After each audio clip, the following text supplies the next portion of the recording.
into a forest, and here's animals can be easily camouflaged. So here's what we're looking for. We're looking for black-tailed deer, moose, elk, and caribou. We are looking for mountain goat, bighorn sheep. Mountain goat, bighorn sheep. Which one am I missing now? Mountain goat, bighorn sheep, and bison. How can I miss bison? Now, along the way, we might spot an omnivore. An omnivore would be a combination meat plant eater in the likes of a raccoon. Grove of cedar trees right as we approach this bend to the left here on both sides of the trail.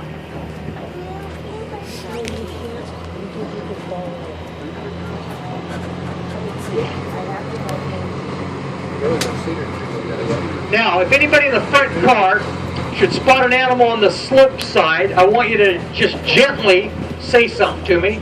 I want to be able to relay that information on the people in the second and the third car so they have the opportunities to view the animal. And I do not have a very good view or look at this hillside, so look for a little bit of help from people in the first car. Now, this is important information for everybody. On both sides of the car, I got involved in it yesterday. I got some on my shin. I could hardly sleep last night. Okay, we're going to head back into the first.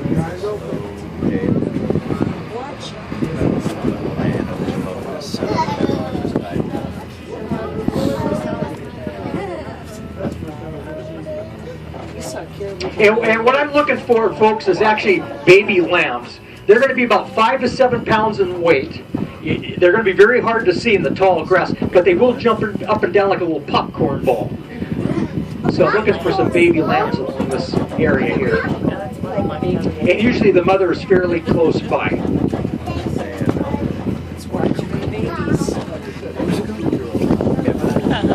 Now on my left-hand side coming up here, you have some dirt pads. Those are called wallows. And actually the bison make those. Those are the bison's bathtub. And what will happen is the bison will roll in the wallow. They'll pat themselves down with dirt, dust, and mud. That protects them from the fleas, the ticks, and the mosquitoes. During the mating season, the male will urinate in the wallow, then roll in it, creating an aftershave scent to attract the females. Gross. And again, folks, whenever I go up a hill, understand I cannot slow down my mission just to get you up the hill, just so you're aware of that. I got a U over here on my right-hand side. I'm climbing. I can't go too slow. But I'm looking for the baby lamb. I got a bunch of U's up underneath the tree up there. And I'm climbing. I can't go very slow, or we'd be going backwards.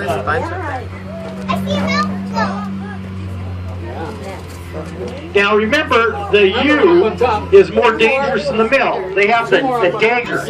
Now this hillside on my right-hand side is called Lambing Hill. It's called Lambing Hill because this is where the ewes give birth year after year. The ewe will always give birth on the higher portion of the hillside. That way they can look down, watch out for predators or carnivore itself to a certain degree, and then wetlands provide an enormous amount of plant life.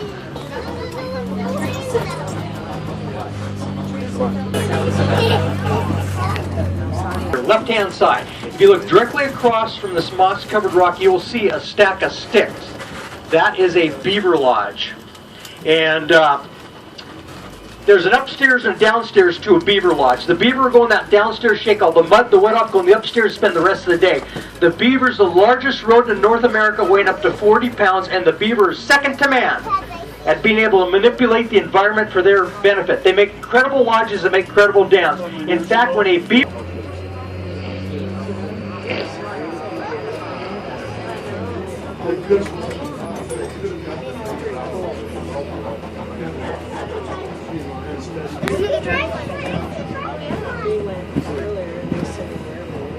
Looking for a couple trumpeter swans here because we have 2 of them out here and they're disabled. They're flyless. On my right-hand side, you can barely make it out, but there is a trumpeter swan in that wetland. We have 2 of them out here. They're disabled. They're flyless. This is their rehab center. And there's a boy and a girl. They have babies. The babies are called baby cygnets. The responsibility of the parent trumpeter swan is to teach their young to fly. Ours cannot leave them. They're sent to a national trumpeter swan farm based on them. So we do what we can to protect them. Now the question will come up, what makes a trumpeter swan so rare? Well, they'll fly into a farm field, gather up food. Unfortunately, they'll take in lead ammunition left over by hunters. A leading cause of death of a trumpeter swan is lead poisoning. Okay, going to pick up a little bit of steam here. Now, a little bit about the bison. The bison is the largest weight mammal in North America, weighs up to, they're looking in different directions.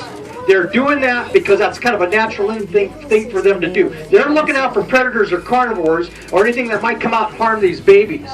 So they have the responsibility of looking out for one another. Now, when a baby is about 30 pounds and it's orange in color because its liver's not fully developed. When a baby bison is born, its mother has it up running around in the first 30 minutes of life. Now, I'm going to be able to tell you a story here. Remember what I told you, horns don't fall off. But if you look on my right-hand side, I see one female bison with one horn on and one horn off. This is what happened to her. About 2-3 months ago, she was pestering a male. The male got mad at her, went after her, swung his head, knocked off the horn and the cone. That's like losing an arm or a leg. That had to hurt. You got the little baby bison here. You can see the horns are just starting to come in. Gorgeous shot. Now, some people go, buffalo, buffalo. They're not buffalo, they're bison. Buffalo are from Asia and Africa, and bison are from North America. If you got a wrist strap, do not wave at the bison. Not a wise idea.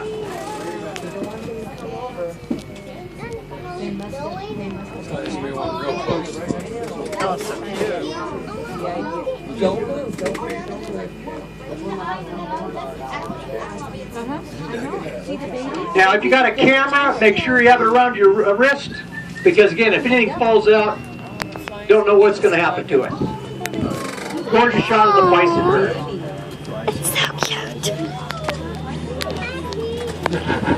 I'll talk to you about the female elk herd here in just a moment. But it looks like the female elk herd.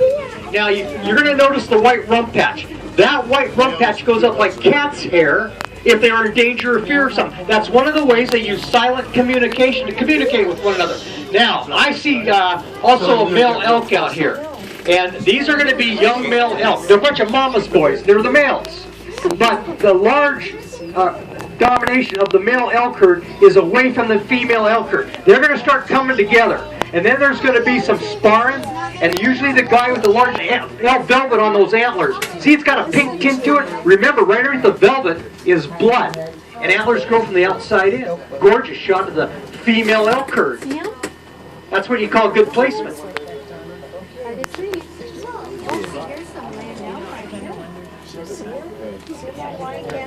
Now, a little bit about the rams. Okay, and the rams are up to 20 pounds. When they're bashing heads, they can deliver a punch. Gorgeous shot.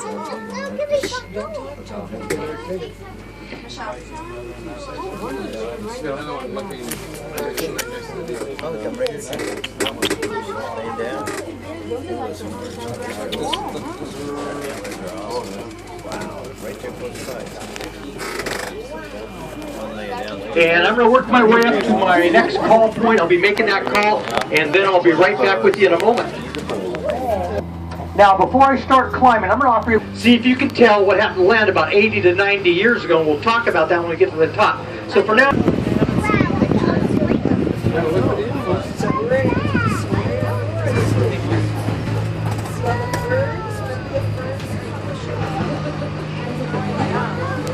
Look in the distance, and you see a grove of trees, and you spot the water tower. That'll be 5 miles out. That'll be the city of Eatonville.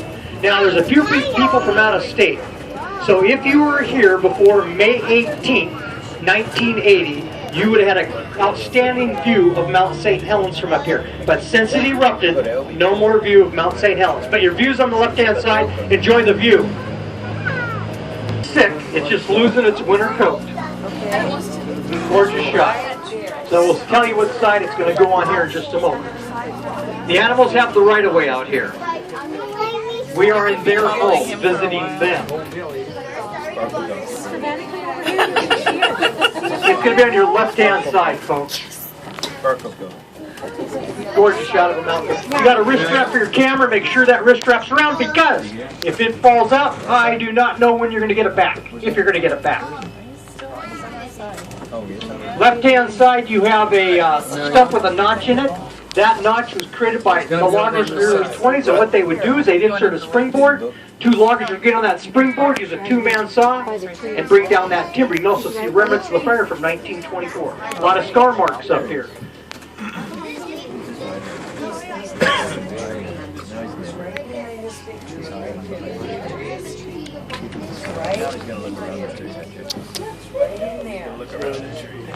See him? On my right-hand side, you see that fence? In 1998, that fence was 2 feet shorter, did not have the hot wire. In 1998, the tailed deer. And again, they're on the west side of the Cascades, Washington, Oregon, California, British Columbia. Everything else on the east side is white-tailed deer all the way to the Atlantic Ocean. And if you hear a thud, that is the bison kicking the tram. That is a big boy.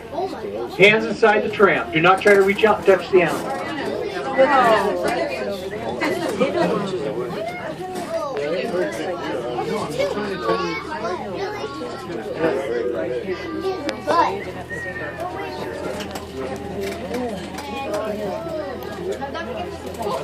Now, for those people that have never been out here before, if you go to the Cheney Discovery Center, that's where you're going to see the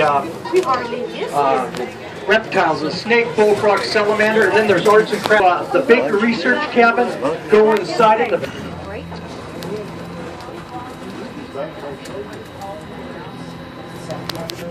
Tour. Look at those antlers. Right there, son. And you're about a month and a half away before they start removing the velvet. Remember, antlers start to grow. They grow about the rate of an inch and a half per day per point at the height of the growing period. Look at that. Gorgeous shot. See that big one over there? I am so happy we saw that.